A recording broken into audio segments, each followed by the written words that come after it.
கர்த்தருடைய பரிசுத்தமுள்ள நாமத்திற்கு மகிமை உண்டாவதாக. கர்த்தர் அனைவரை ஆசீர்வதிப்பாராக என்று சொல்லப்படுகிறது.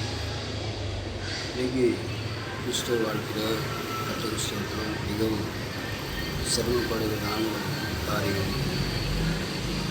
முதலாவது தேவனுடைய ராஜ்யத்தை நீதியை தேடுங்கள், அப்பொழுது இவைகளெல்லாம் கூட கொடுக்கப்படும் என்று சொல்லப்படுகிறது. கர்த்தருக்கு ஸ்தோத்திரம். மத்திய 6ஆம் அதிகாரம் 33, 34, 35 வசனம், 36 வசனங்களை பார்க்கும்போது, முதலாவது தேவனுடைய ராஜ்யத்தை நீதியை தேடுங்கள், அப்பொழுது இவைகளெல்லாம் உங்களுக்கு கூட கொடுக்கப்படும் என்று சொல்லப்படுகிறது. கர்த்தருக்கு ஸ்தோத்திரம். அதே போல் கொடுங்கள், அப்பொழுது கொடுக்கப்படும், அமைதி குறித்து சரிந்து விடும்படி உங்கள் மடியில் அளந்து போடுவார்கள் என்று சொல்லப்படும்.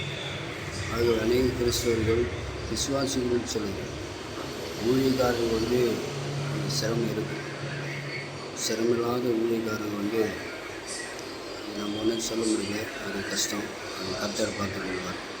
ஆனால் விசுவாசிகள் ஆசீர்வாதமாக இருக்கணும் அப்படின்னு சொன்னால் ஆண்டவரை தேடணும். ஆண்டவரை எப்படி தேடணும்னு சொன்னால், ஆண்டவருக்கு நீங்கள் கொடுக்கணும். உங்களுக்கு உண்டானதில் நிச்சயம் கொடுங்கள் அப்படின்னு சொல்லணும்.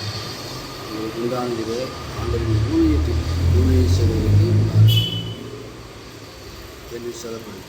ஆதி அப்போஸ்தலர் காலங்களை பார்க்கும்போது அவங்க சொத்து பத்து வீடு வாசல் எல்லாவற்றையும் விற்று அப்போஸ்தலருடைய பாதத்தில் ஆலயத்தில் கொண்டு வந்து வைத்தார்கள்.